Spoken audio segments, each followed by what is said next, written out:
ഈശോ മിശിഹായ്ക്ക് സ്തുതിയായിരിക്കട്ടെ. വിശുദ്ധ മത്തായിയുടെ സുവിശേഷം 20-ാം അധ്യായത്തിൽ 29 മുതലുള്ള തിരുവചനങ്ങൾ, 34 വരെയുള്ള തിരുവചനങ്ങൾ ഇന്ന് നമ്മൾ ധ്യാനിക്കുന്നു. അവൻ ജെറീക്കോയിൽ നിന്ന് യാത്ര പുറപ്പെട്ടപ്പോൾ ഒരു വലിയ ജനക്കൂട്ടം അവനെ അനുഗമിച്ചു.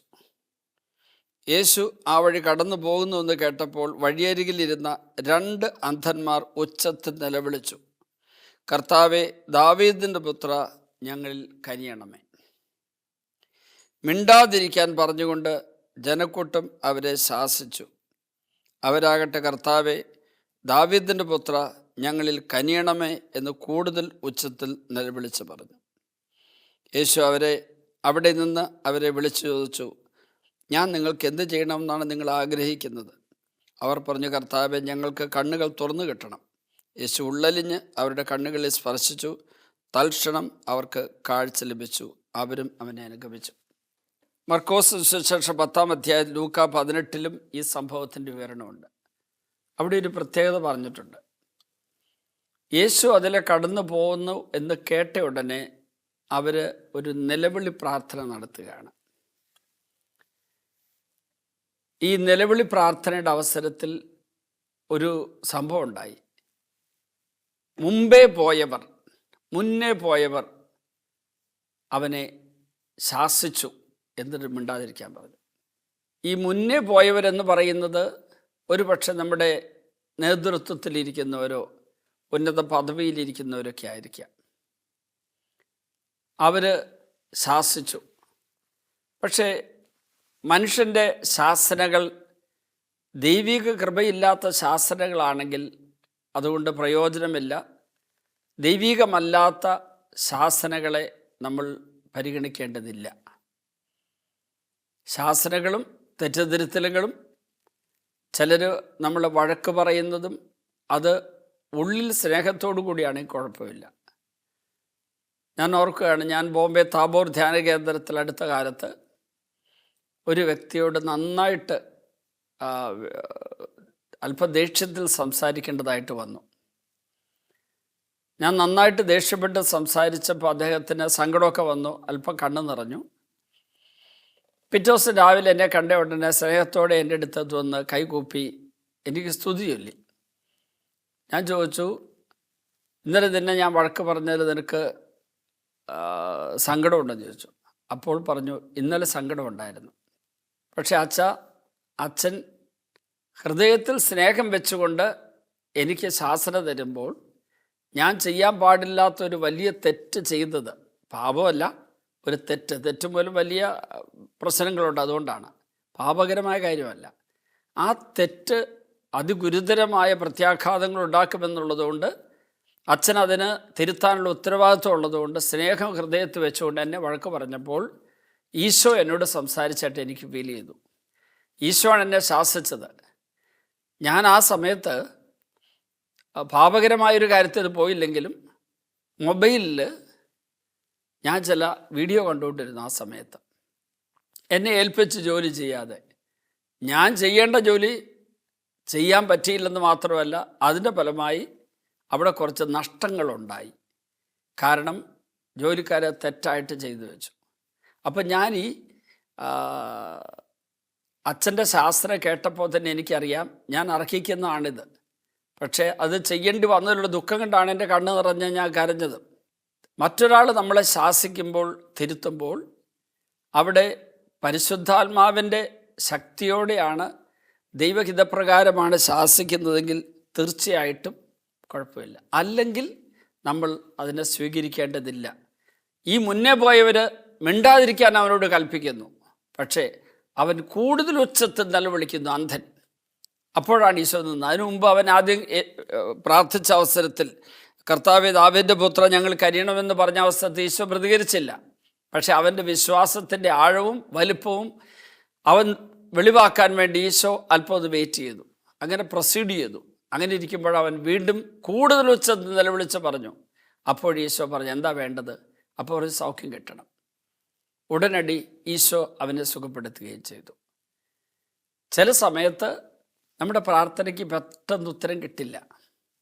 ചില സമയത്ത് നമ്മുടെ പ്രിയപ്പെട്ടവരോ ഉയർന്ന പദവിയിലുള്ളവരോ ആത്മീയ പിതാക്കന്മാർ തന്നെ ആയിരിക്കും ചിലപ്പോൾ തടസ്സങ്ങളുണ്ടാക്കിയെന്നും വരാം.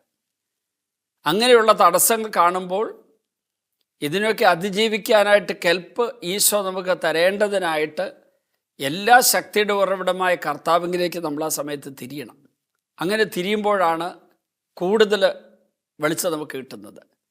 ഒരു വൈദികൻ, അദ്ദേഹം എന്നെ കാണാൻ വേണ്ടി അമേരിക്കയിൽ ഞാൻ അടുത്ത കാലത്ത് ധ്യാനിപ്പിക്കാനായിട്ട് പോയ അവസരത്തിൽ അവിടെ നിന്ന് ഞാൻ ഗാഡുലുപ്പ എന്ന് പറയുന്ന മെക്സിക്കോയിൽ ഒരു തീർത്ഥാടനത്തിന് പോയിരുന്നു 3 ദിവസത്തേക്ക്. അപ്പോൾ ആ തീർത്ഥാടനത്തിന് ശേഷം ഒരു വൈദികൻ എന്നെ അമേരിക്ക തിരിച്ചു വന്നപ്പോൾ കണ്ടുമുട്ടി. ആ വൈദികൻ എന്നോട് പറഞ്ഞൊരു കാര്യം എന്താണെന്ന് ചോദിച്ചാൽ, ഞാൻ സെമിനാരിയിൽ ചേരാനായിട്ട് അച്ഛൻ്റെ അടുക്കൽ വന്ന് എൻ്റെ ആഗ്രഹം പ്രകടമാക്കിയപ്പോൾ അച്ഛൻ എന്നെ പ്രോത്സാഹിപ്പിച്ചു.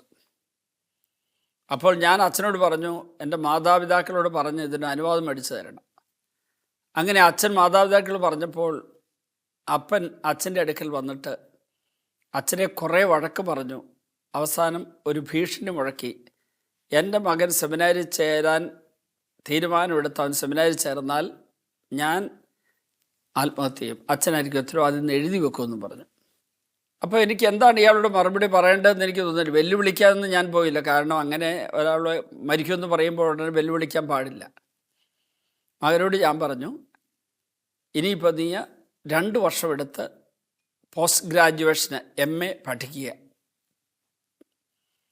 അപ്പം ജോലി കണ്ടെത്താനെന്ന് പറഞ്ഞ് കണ്ടുവച്ചിരിക്കുന്ന കോഴ്സ് അതാണ്, അതിന് എടുക്കുക. അങ്ങനെ 2 വർഷത്തെ പഠനം പൂർത്തിയാക്കി ഇതിനിടയ്ക്ക് ഈശോ അപ്പനോട് സംസാരിച്ചുകൊള്ളൂ അങ്ങനെ പറഞ്ഞു.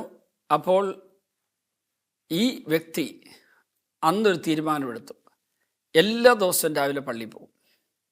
അപ്പനാകട്ടെ ഇയാൾ പള്ളി പോകാതിരിക്കാൻ വേണ്ടി കാറിൻ്റെ കീ എടുത്ത് ഒളിപ്പിച്ച് വെക്കും. അപ്പോൾ ഇവൻ നടന്നു പോകും.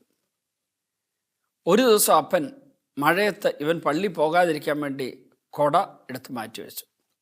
അപ്പോൾ ഈ ചെറുപ്പക്കാരൻ മഴ ചാറ്റലുണ്ട്, അടുത്ത വീട്ടിൽ പോയി അവിടുന്ന് കുട മേടിച്ചുകൊണ്ട് പള്ളി പോയി. അപ്പനോട് വഴക്കുണ്ടാക്കാൻ പോയില്ല. പക്ഷേ എന്നോട് പറഞ്ഞു, അപ്പൻ എത്രമാത്രം എതിർക്കുന്നുണ്ടോ അത്രമാത്രം എൻ്റെ പ്രാർത്ഥന വർദ്ധിച്ചു. എത്രമാത്രം അപ്പൻ എന്നെ എതിർത്തു, എനിക്കെതിരായി പ്രവർത്തിച്ചു, അത്രമാത്രം എൻ്റെ സ്നേഹം അപ്പനോട് വർദ്ധിച്ചു. കാരണം എൻ്റെ പ്രാർത്ഥന അർഹിക്കുന്നുണ്ട് അപ്പൻ എന്ന് എനിക്ക് മനസ്സിലായി. കാരണം ആത്മീയത ഉണ്ടെങ്കിൽ ഒരു മകൻ സെമിനാരിൽ ചേരാൻ അപ്പന് തടയാൻ പറ്റില്ല. മാതാപിതാക്കൾക്ക് ആത്മീയതയുണ്ടെങ്കിൽ, ശരിക്കുള്ള ദൈവവിശ്വാസമുണ്ടെങ്കിൽ, കത്തോലിക്ക മതവിശ്വാസമുണ്ടെങ്കിൽ, അവർ വചനത്തിൽ വിശ്വസിക്കുന്നുണ്ടെങ്കിൽ, ദൈവത്തിൻ്റെ പദ്ധതി വിശ്വസിക്കുന്നുണ്ടെങ്കിൽ, മകനോ മകളോ ഒരു മകളോ മാത്രമാകട്ടെ അവർ സെമിനാരിൽ ചേരുന്നു, ഗവൺമെൻറ്റിൽ ചേരുന്നു പറയുമ്പോൾ അവരോട് ആലോചിക്കാൻ വേണ്ടി ചില കാര്യങ്ങളൊക്കെ പറയാമെന്നല്ല, തടസ്സം നിൽക്കാൻ പാടില്ല. അത് ദൈവിക പദ്ധതിക്ക് വിരുദ്ധമായിരിക്കും. അവരുടെ ഭാവിയത്ത് ഉൾക്കൊണ്ടയാണെങ്കിൽ ആ ദൈവത്തിന് വിട്ടുകൊടുക്കുക. വിവാഹം കഴിച്ചാൽ അവരുടെ ഭാവിയല്ലേ ശരിയാവുന്ന ഉറപ്പ് വല്ലതും ഉണ്ടോ? ഏതായിരുന്നാൽ ഈ മകൻ അങ്ങനെ പ്രാർത്ഥിച്ചു. ആ ശക്തമായ പ്രാർത്ഥനയുടെ ഫലമായി MAക്ക് ഫസ്റ്റ് റാങ്കോടുകൂടി അവൻ പാസ്സായി. അപ്പൻ ഇവരോട് ചോദിച്ചു, നീ എവിടേക്കാണ് ഈ ജോലിക്ക് ഇനി പോകുന്നതെന്ന് ചോദിച്ചു. അപ്പോൾ മകൻ അപ്പനോട് ചോദിച്ചു, ഞാൻ ഇപ്പോഴും സെമിനാരിൽ ചേർന്ന് അച്ഛനാകാനാണ് ആഗ്രഹിക്കുന്നത്, ഡാഡി സമ്മതിച്ചാലേ പോകുള്ളൂ എന്ന് പറഞ്ഞു. അപ്പൻ പറഞ്ഞു, നീ പൊക്കോ, എനിക്കറിയാമായിരുന്നു നീ പോകുമെന്ന്. ഞാൻ ഈ കുറേ കാലമായിട്ട് മനസ്സ് നീ ഒരുക്കിക്കൊണ്ടിരിക്കുകയാണ്. ഏക മകനായ നീ സെമിനാരിയിൽ ചേരാനായിട്ട് ഇനി ആഗ്രഹം പറഞ്ഞു വന്നാൽ ഞാൻ അനുവദിക്കും തീരുമാനമെടുത്തു. ഈ അന്ധയാചകരെ പോലെ തന്നെ ഈ ചെറുപ്പക്കാരൻ തീക്ഷ്ണതയോടെ പ്രാർത്ഥിച്ച് അപ്പൻ്റെ അനുവാദവും ആശീർവാദവും കിട്ടി സെമിനാരിൽ ചേർന്നു. വൈദികനായി, മിടുമിടുക്കനായിട്ടുള്ള വൈദികനായിട്ട് തീർന്നു. അദ്ദേഹം അമേരിക്ക വെച്ച് എന്നെ കണ്ടപ്പോൾ എന്നോട് പറഞ്ഞു, എനിക്കിപ്പോൾ എൻ്റെ പൗരോഹിത്യത്തിൻ്റെ എല്ലാ അനുഗ്രഹങ്ങളും കിട്ടിയെന്ന് മാത്രമല്ല, എനിക്ക് പെട്ടെന്നൊരു തോന്നൽ കേരളത്തിലേക്കൊന്ന് പോകണമെന്ന്. ഞാൻ ബിഷപ്പിനോട് അനുവാദം മേടിച്ച് പെട്ടെന്ന് വേറൊരു അച്ഛനെ പകരമാക്കിയിട്ട് ഒരു സന്യാസ വൈദികനാക്കിയിട്ട് ഞാൻ പോയി. ഞാൻ വീട്ടിൽ ചെന്നു. അന്ന് വൈകുന്നേരം അപ്പനും ഞാനും അമ്മയും കൂടെ ഒരുമിച്ചിരുന്ന്, അപ്പന് ഏറ്റവും ഇഷ്ടപ്പെട്ടത് ചക്കപ്പുഴുക്കും ചിക്കൻ കറിയാണ്. അതുണ്ടാക്കി ഞങ്ങളെല്ലാവരും കൂടെ കഴിച്ചു. അത് കഴിഞ്ഞ് പുലർച്ചെ ഒരു 2 മണി ആയപ്പോഴേക്കും അമ്മ വന്ന് വിളിച്ചിട്ട് പറഞ്ഞു, അപ്പച്ചന് നെഞ്ചിന് വേദനയാണ്, ആശുപത്രിയിലേക്ക് ഞാൻ തന്നെ കാർ ഓടിച്ചു, ആശുപത്രിയിലേക്ക് കൊണ്ടുപോയി. പോകുന്ന വഴിക്ക് അപ്പന് വേദന കൂടി. ആശുപത്രിയിൽ ചെന്നുകൊണ്ട് ഞാൻ ആദ്യം തന്നെ ഡോക്ടർമാരുടെ ചെക്കപ്പിൻ്റെ സമയത്ത് മുഴുവൻ പ്രാർത്ഥിച്ചുകൊണ്ടിരുന്നു. അപ്പോൾ ഹാർട്ട് അറ്റാക്ക് ഓൾറെഡി സംഭവിച്ചു കഴിഞ്ഞു എന്ന് പറഞ്ഞു. ആൻജിയോപ്ലാസ്റ്റ് ചെയ്യണം. അതിനു മുമ്പ് അപ്പനോട് ഞാൻ ചോദിച്ചു, അന്ത്യകുദാശ വേണമെന്ന് ചോദിച്ചു. വേണമെന്ന് പറഞ്ഞു. അന്ത്യകുദാശ സ്വീകരിച്ചു. രോഗീലേപനം, അത് സൗഖ്യത്തിനായിട്ടുള്ള ശുശ്രൂഷയാണ്. അത് കഴിഞ്ഞ് ആൻജിയോപ്ലാസ്റ്റിയൊക്കെ കഴിഞ്ഞ് അപ്പച്ചൻ സമാധാനമായിട്ട് കിടന്നുറങ്ങുകയാണ്. ആൻജിയോപ്ലാസ്റ്റി കഴിഞ്ഞ് ഒരു ദിവസം കഴിഞ്ഞ് 24 മണിക്കൂർ കഴിഞ്ഞതിന് ശേഷം ഭാര്യയോടും പറഞ്ഞു, ഞാൻ ഉറങ്ങാൻ പോവുകയാണ് എന്ന് പറഞ്ഞു. കണ്ണടച്ചു ഉറങ്ങി. പിന്നെ ഒരിക്കലും എഴുന്നേറ്റില്ല. യോഗ്യതയോടെ കുർബാന സ്വീകരിച്ച്, അന്ത്യകുദാശ സ്വീകരിച്ച്, മകൻ്റെ കയ്യിൽ സ്വീകരിച്ച് അപ്പൻ നല്ല മരണം പ്രാപിച്ചു. മകനാകട്ടെ ഇപ്പോഴും വിശുദ്ധനായ പുരോഹിതനായി ജീവിക്കുന്നു. പ്രിയപ്പെട്ടവരെ, ഈ അന്ധയാചകൻ നമുക്കൊരു മാതൃക തരുന്നു. ലോകം പ്രതിബന്ധങ്ങളുണ്ടാക്കാം, പ്രതിസന്ധികളുണ്ടാക്കാം, പ്രശ്നങ്ങളുണ്ടാക്കാം, തടസ്സങ്ങൾ വരുത്താം. പക്ഷേ നമ്മൾ കൂടുതൽ തീക്ഷ്ണതയോടെ പ്രാർത്ഥിക്കുക. അപ്പോൾ ദൈവം ഇടപെട്ടുകൊള്ളു. കർത്താവേ, ഈ അന്ധയാചകരെ പോലെ അങ്ങേ നിലവിളിച്ചപേക്ഷിച്ച് പ്രാർത്ഥിച്ച് അനുഗ്രഹം പ്രാപിക്കാൻ, തടസ്സങ്ങൾ വരുമ്പോൾ അതിനെ അതിജീവിക്കാൻ കൃപയും അനുഗ്രഹവും ഞങ്ങൾക്കെല്ലാവർക്കും നൽകണമേ. പിതാവിൻ്റെയും പുത്രൻ്റെയും പരിശുദ്ധാത്മാവിൻ്റെയും നാമത്തിൽ ആമേൻ.